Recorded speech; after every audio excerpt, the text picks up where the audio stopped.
Alex, thanks for taking the time. Let's address relegation first of all. We've known that it was a possibility for some time now, but first of all, what were your initial thoughts and feelings at full time on Saturday, and with a few days since, are you feeling any differently now?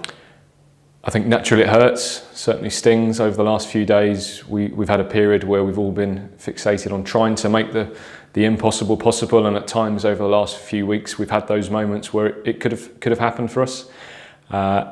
Nonetheless, there are raw emotions around the football club this week because of what's happened. To a certain degree it feels like an element of failure. We've all been working exceptionally hard to make sure it doesn't happen. That said, we've got a summer now to put things right and to make sure we're at the top of League Two next season. To the fans, I think apology. Paul was very clear.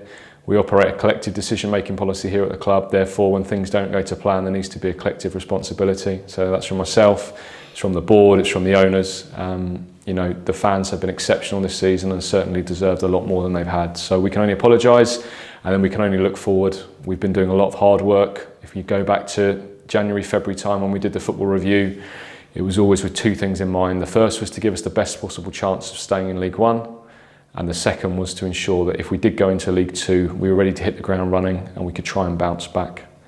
People always look at circumstances and look at why didn't we maybe make changes earlier. There's reasons for that. Who else is out in the market? Has the dressing room been lost? Who's available? But I think all in all, we're in a situation where we've got two individuals in Mark and Neil who are going to work exceptionally hard, work relentlessly day to day, and most importantly care about the club. So there's a bright and exciting future ahead. It hurts in a minute, but there's some great stuff to be looking forward to. And with relegation comes obviously a level of uncertainty and loss of revenue. So how does the club plan to offset that and move forward despite the setback? Yeah, it's certainly challenging. It makes the summer a lot more difficult. But one thing I would say is the club has been in League One for 4 years. It's a very, very different club to what it was when it was in League Two before.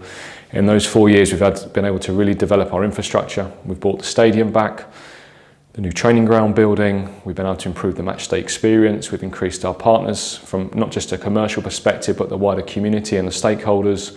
We've changed the perception of the football club. We've put some brilliant relationships, and we're in a really good position that even though we're dropping it down a league as a football club, I think we're going to be up there in terms of our operation and the way we conduct ourselves and our ability to attract commercial sponsors, retain crowds, and to really ensure that we can be competitive. People have already seen a fair amount of change with regards to the first team. When will fans find out more when it comes to player meetings and the retained and the release list? Yeah, so we've got till the 17th of May to publish the retained and release. There's conversations taking place at the minute. There'll be more next week, and Bonds will update the fans in due course as to the reasons for those decisions, who's staying, who's going, but also who's coming through the door, not just from a playing perspective, but from a backroom team.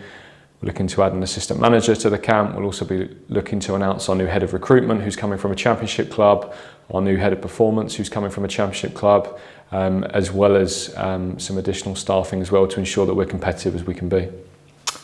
We've seen the average crowd grow tremendously over the past few years. How confident are you that we'll be able to maintain that growth and at the very least keep our home support intact next season? Yeah, I think one of the real great points about this season has been the attendances. They've been exceptional. Our fans have stuck for us through thick and thin, not just here at the Abbey, but on the road as well. But we've also been able to really grow and develop that younger generation of fans here at the Abbey. We made the decision to move the away supporters. We've averaged 1,100 on average in the South Stand, and it's been our second highest grossing stand all season. We've seen exceptional increases in our secondary spend, not just around the ground in terms of food and drink, but also in retail. Mm-hmm. And hopefully we're providing supporters with a great experience in and around the pitch. If we can provide the product on the pitch, then I'm very sure that the Abbey will be a very busy place next season. In Paul's message to supporters, which we sent out on Sunday, he said that the club has released the funding to begin the planning process for the stadium redevelopment. Are you able to share any more detail on those next steps? Yeah, so that's just being ratified at the moment. Contract's looking to be signed. That's a 6-month process, we think, to put the planning application in.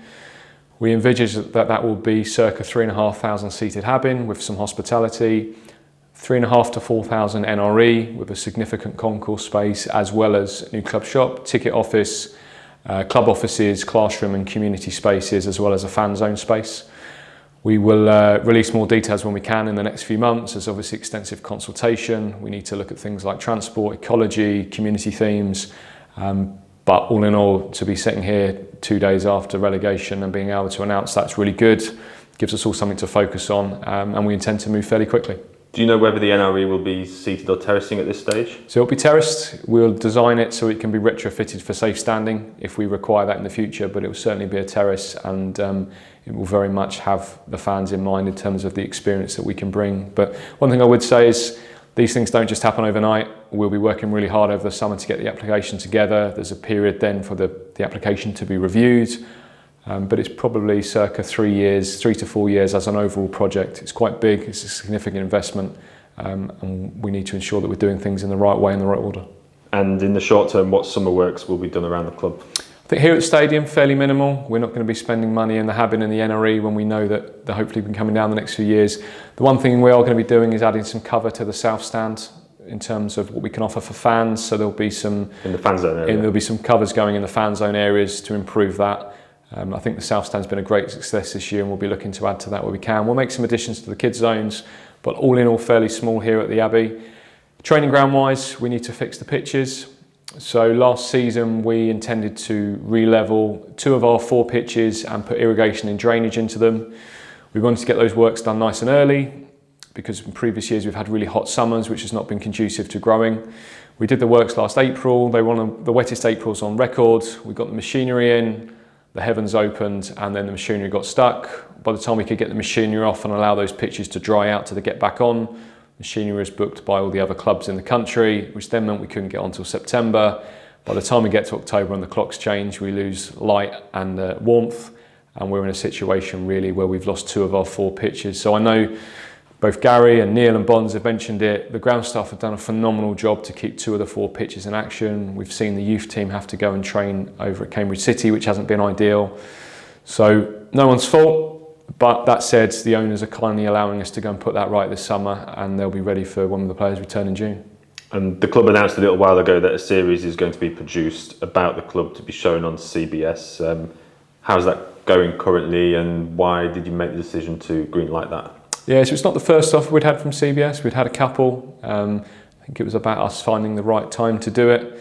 With the rebrand on the horizon, it always made sense to wait till that was coming before we did the series, and also to make sure we had the right personnel in. Mark and Neil have been a big part of that, and also ensuring that we knew the story we were going to tell. We've spent the last 4 or 5 years as a club working out who we are, getting our house in order, and I think we're now ready to try and share our story. It's a story of how our club exists in a world famous city. It's a bit about town and gown. It's a bit about the history and the heritage of the football club, trials and tribulations, the ups, the downs. It will start looking back at this season. We've had the cameras rolling for quite a while now, ever since Gary left and Neil came through the door.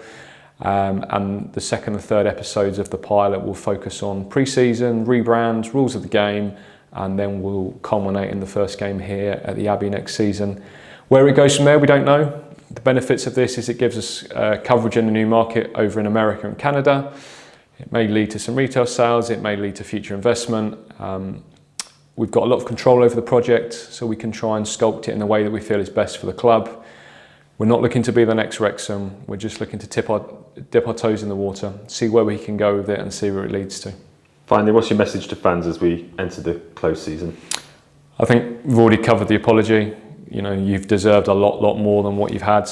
Your support this season has been phenomenal. We've put our season ticket prices out this week.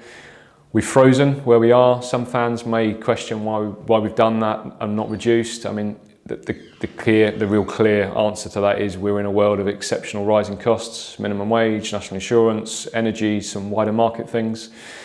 So we need to stay competitive. We had a loss this year of 2.5 million, which was covered by Paul and Mark. We're going to have a loss for the current financial year bigger than that, and we're expecting something in excess of that again next season to be competitive in League Two. So my message to you really is please stick with us. You've been absolutely phenomenal, and I really hope we can repay you next season with an exciting one in League Two, and hopefully one that culminates in a lot of excitement towards the end of the season.